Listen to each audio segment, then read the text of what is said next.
Bureau of Agricultural Research o BAR, ang kawanihan ng Department of Agriculture o DA na nagpopondo at nangangasiwa ng mga pananaliksik ukol sa pagsasaka at pangisdaan para sa ikauunlad ng agrikultura ng bansa.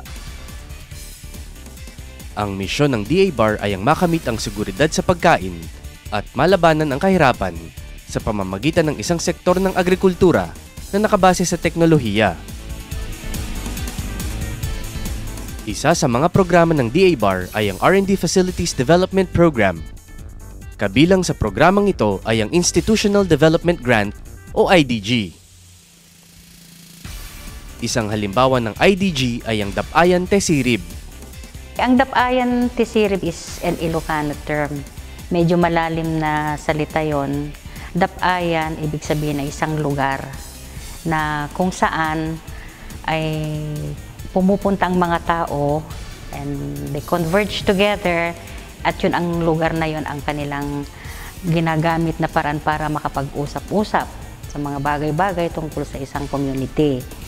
Yung sirib naman is sa amin is intelligence, yung galing ng isang tao. So sabi namin, ang Dapayan Tesirib is a place or a convergence of all the outputs of research. At ang output ng research po ay galing po sa ating intelligence, mga researchers, gawa ng mga researchers.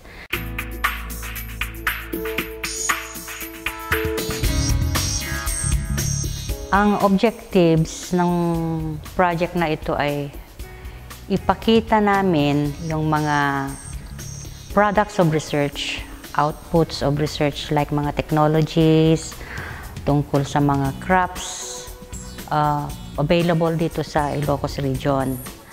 So, inisip namin, paano kaya kung ang ilagay natin dito ay mga exhibits, paano kaya natin ipapakita ngayon sa mga taga Ilocos Region yung mga outputs na ito.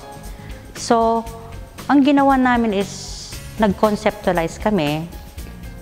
We visited mga iba't ibang museums, mga techno-exhibits in Metro Manila, sa Laguna, sa Cavite, especially in Tagaytay, para makita namin, makakuha kami ng mga ideas how to really bring these technologies in a way na maiintindihan at it will be later adopted by people who would like to adopt these technologies.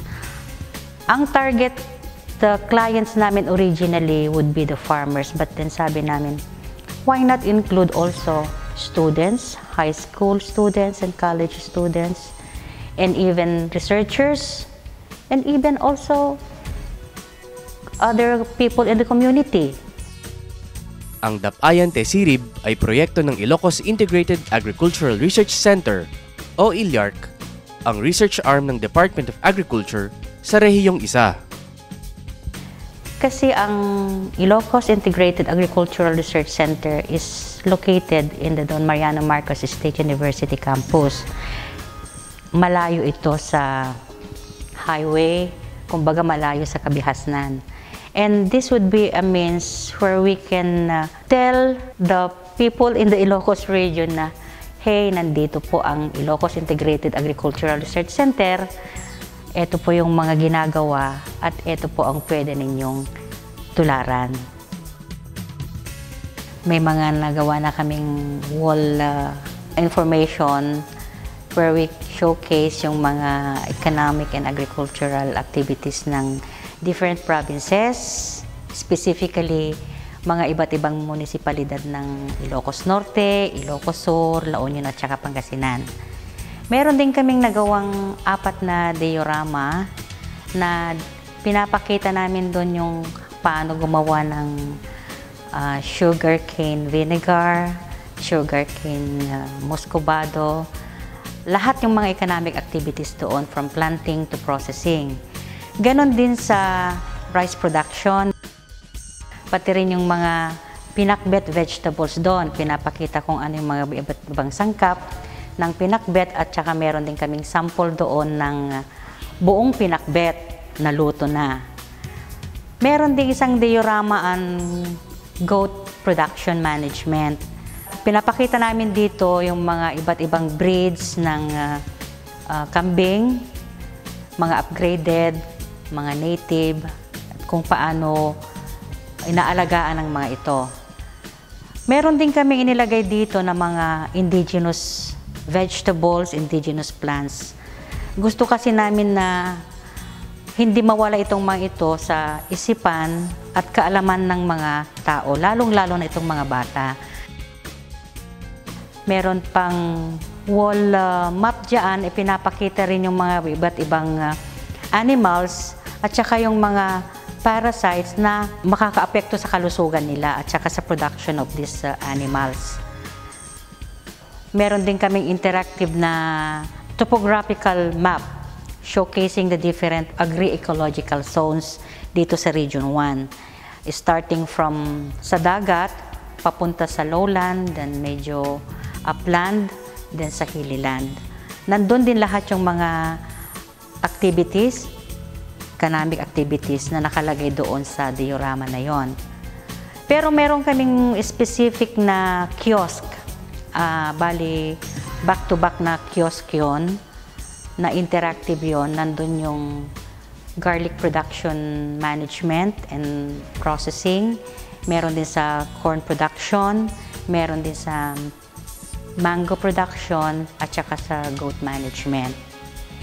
Gusto rin namin ipakita ngayon kung ano yung mga friendly at saka enemies ng mga crops na ito. So may 3 kaming kiosk din na interactive din, na pag pindutin mo yon, makikita mo na ngayon kung ito yung mga kalaban o kaya kaibigan ng mga halaman. At bakit namin ipinapakita yon?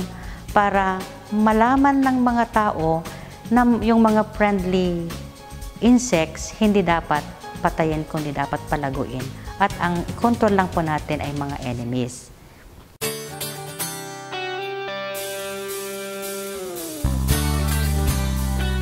Originally, itong Dapayan Tisirid, diba, sa Ilyark namin ilalagay. Pero nakita po ng mga directors namin, mas maganda kung doon sa regional office ilalagay. Regional office ng Department of Agriculture. So, iti-transfer namin ito.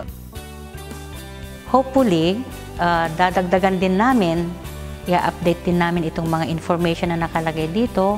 Maglalagay din kami ng mga different products of the municipalities of Region 1, yung tinatawag natin na One Town, One Product. We would like to exhibit everything that we have in Region 1, from production up to finished products. Gusto namin pasalamatan ang Bureau of Agricultural Research doon sa Institutional Development Program nila. Dahil po, kung hindi po nila binigyan ng pondo ito, wala pong nagawang ganito. Gusto ko rin pasalamatan ng mga taong nagtrabaho dito, lalong-lalo na si Dr. Aida Solsoloy. Siya po ang nag-conceptualize nito. Tapos yung mga kasama namin dito sa Ilyark. Lalong-lalo na si Dr. Paz Mones kasi siya yung RTD namin. Mga tao na nagtrabaho dito. Ang exhibit na ito ay ginawa po ng maraming tao, pinagtulungan, at kung wala yung pagtutulungan na yon, wala po itong output na ito. Yung sinasabi ko ngayon, parang tinatawag natin na cliffhanger. Medyo bitin pa ito. Pero pag inopen na po namin ito, gusto ko po namin kayong imbitahan. Pumunta po kayo sa Department of Agriculture, Regional Field Unit 1 sa San Fernando, La Union po. Kung ma-open po ito, it will be free for the public. Wala pong bayad ito. Lahat po ng gustong pumunta, pwede pong pupunta doon. Ito po ay ginawa namin, hindi lang po para sa mga researchers, kundi for the public. It will be for the benefit of everyone,